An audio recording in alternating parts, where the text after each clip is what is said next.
एक सवाल है, इन दिनों चर्चा खूब है, नीतीश कुमार क्या फिर एनडीए में आना चाहते हैं? एनडीए में आएंगे तो क्या स्वागत करेंगे आप लोग? देखिए, हो उनका मन हो सकता है। नहीं आएंगे तो क्या?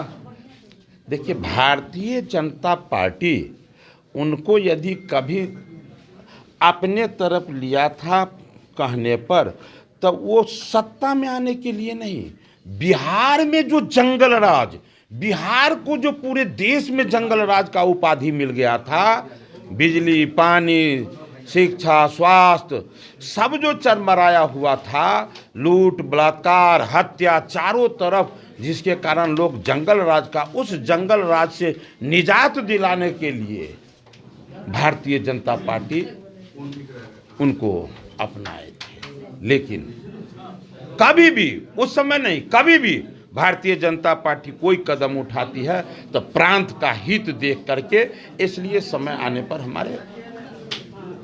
हमारे देश के शीर्ष के नेता, अरे हमारे देश के शीर्ष के नेता जो बैठे हुए हैं, कुछ विषय तो हम लोग को, उनके ऊपर भी हम लोग को नज़र रखना पड़ता है कि हमारे लीडर का क्या तो स्वागत करेंगे कि नहीं? मैंने क्या कहा, जिससे हमारे प्रांत का हित होना है, परिस्थिति देखूंगा कि क्या इसके बाद क्या होगा।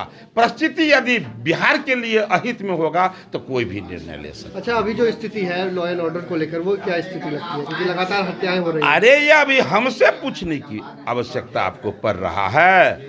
अभी आपको दिखाई नहीं दे रहा चारों तरफ बिहार में? अब पहले लोग कहते थे हर सप्ताह, अब कहते हैं प्रतिदिन गोली का तरतराहट सुनाई देता है। ये हमसे पूछकर आप समझेंगे? अब देश के आप चौथे स्तंभ है, जनता की आहट को आप पहचानते हैं। पूरे चारों तरफ हाहाकार मचा हुआ है कि फिर से जंगल राज आ गया है। अब भारतीय जनता पार्टी के कार्यकर्ता को कहने की आवश्यकता जंगल राज आ गया है तो फिर नीतीश कुमार के साथ जाकर मंगल राज लाएंगे क्या?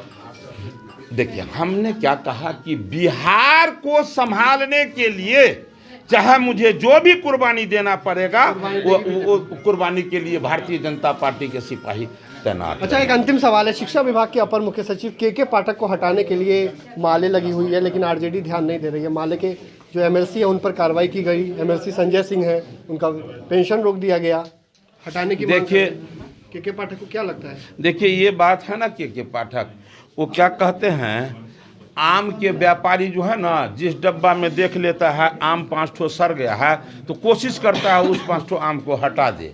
एक सड़ गया तो उसको हटा दे, नहीं तो और को सड़ा। जिस डिपार्टमेंट में जाएंगे वो सारे डिपार्टमेंट का हालत खराब कर देंगे। इसलिए उनका यहाँ रहना, शिक्षा जैसे क्षेत्र में उनका रहना ही उचित नहीं है।